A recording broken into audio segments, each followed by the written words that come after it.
అందరికీ నమస్కారం. ప్రభుత్వ పథకాల అప్డేట్స్ మరియు ఉద్యోగులు, పెన్షనర్లు, ఉపాధ్యాయులు, అంగన్వాడీ టీచర్లు, ఆయాలు ఇలా వివిధ వర్గాల ప్రజలకు సంబంధించిన ప్రతి అప్డేట్ మన ఛానల్‌లో వస్తుంది. తప్పకుండా సబ్స్క్రైబ్ చేసుకోండి. వీడియోస్ అయితే లైక్ చేస్తూ ఉండండి. ఇక వివరణకెళ్తే ఈరోజు ఏపీ క్యాబినెట్ సమావేశం అయితే దాదాపు 5 గంటల పాటు సాగింది.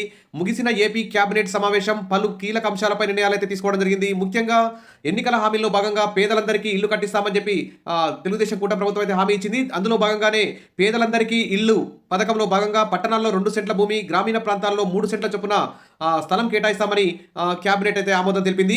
ఇక దానికి సంబంధించిన మార్గదర్శకాలు కూడా వెల్లడించారు. ఎలా అంటే గతంలో ఎప్పుడు కూడా ఇంటి కోసం లోన్ పొంది ఉండకూడదు.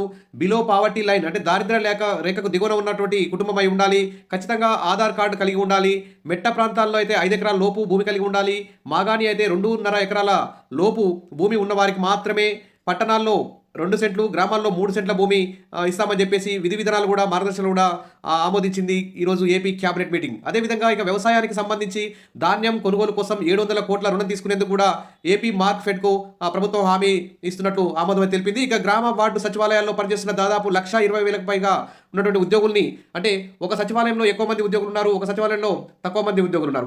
ఒక సచివాలయంలో ఎక్కువ పని ఉంటుంది, ఒక సచివాలయంలో తక్కువ పని ఉంటుంది. ఈ విధంగా పనులని మరియు ఉద్యోగులని రేషనలైజేషన్ చేయడం ద్వారా అందరికీ సమానంగా పని విభజన జరిగి ప్రజలకు నిజంగా రియల్గా తొందరగా పనులు జరిగేలాంటి విధంగా రేషనలైజేషన్ చేస్తామని చెప్పేసి ఏపీ క్యాబినెట్ అయితే ఆమోదం తెలిపింది. ఇక పలు కీలక అంశాల మీద నిర్ణయాలు తీసుకుంది. దాదాపు 150 రకాల సేవలు వాట్సాప్ ద్వారానే అందించేటువంటి గవర్నెన్స్ సేవలపై కూడా నిర్ణయం అయితే తీసుకోవడం జరిగింది. అదేవిధంగా రాష్ట్ర వ్యాప్తంగా ఇంకా 62 కొత్త అన్న క్యాంటీన్ల ఏర్పాటు కూడా ఏపీ క్యాబినెట్ అయితే ఆమోదం తెలిపింది. ఇక పలు సంక్షేమ అభివృద్ధి కార్యక్రమాలు ప్రతిపాదనలపై కూడా చర్చించారు. ఇక గ్రామ వార్డు సచివాలయాల్లో ఆర్టీజీఎస్ ఏర్పాటుపై కూడా క్యాబినెట్లో చర్చ జరిగి ఆమోదం తెలిపింది.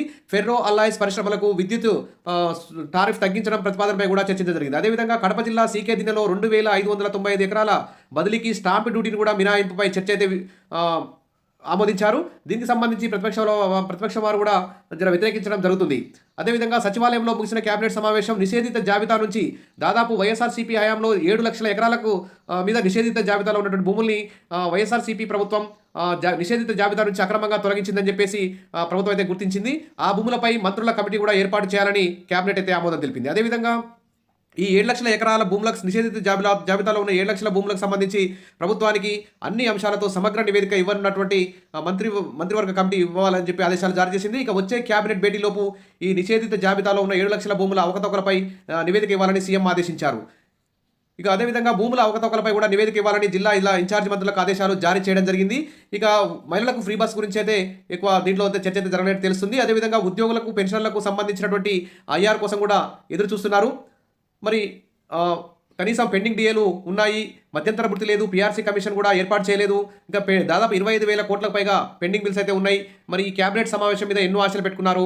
మరి కనీసం రేపు నెక్స్ట్ మార్చిలో ప్రవేశపెట్టబోయే బడ్జెట్లోనైనా ఈ ఉద్యోగులు, పెన్షనర్లు, ఉపాధ్యాయులకు సంబంధించి పీఆర్సీ, ఐఆర్, పెండింగ్ డిఏలు, రిటైర్మెంట్ అయినటువంటి వారికి బెనిఫిట్స్ కానీ, పెండింగ్ బిల్స్ వీటన్నిటికి సంబంధించి కూడా బడ్జెట్లో నిధులు కేటాయిస్తారని చెప్పేసి ఎదురు చూస్తున్నారు. అదేవిధంగా అంగన్వాడీ టీచర్లు, ఆయాలకు సంబంధించి కూడా జీతాలు పెంచుతారని చెప్పేసి ఎదురు చూశారు. ఇక ఖాళీ అంగన్వాడీ టీచర్ పోస్టులు, ఆయా పోస్టులు, సూపర్వైజర్ పోస్టులు, 124 పోస్టులు కూడా భర్తీ చేయాలని చెప్పేసి ఎదురు చూస్తున్నారు.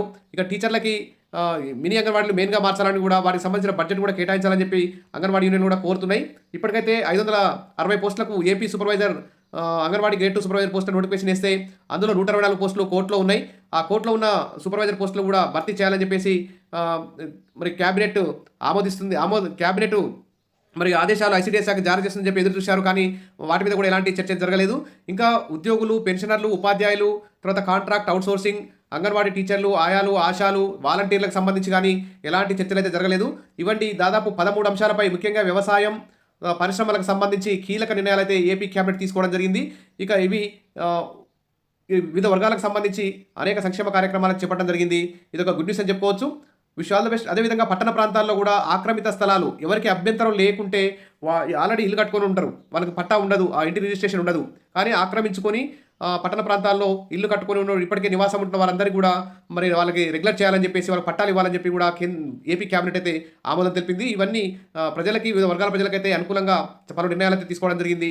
ఇక ఉద్యోగులు, చిన్న కాంట్రాక్ట్ అవుట్సోర్సింగ్ కానీ, పెన్షనర్లు కానీ, అంగన్వాడీ టీచర్ల ఆయాలకు సంబంధించి కానీ ఎలాంటి చర్చలు జరగలేదు. కానీ నెక్స్ట్ బడ్జెట్లో అయినా ఉద్యోగులకు మంచి చేయాలని చెప్పేసి ఆర్థికపరమైనటువంటి సమస్యలను పరిష్కరిస్తారని చెప్పి ఆశిద్దాం. Wish all the best. మరిన్ని అప్డేట్స్ కోసం మన ఛానల్ని ఫాలో అవుతుండండి.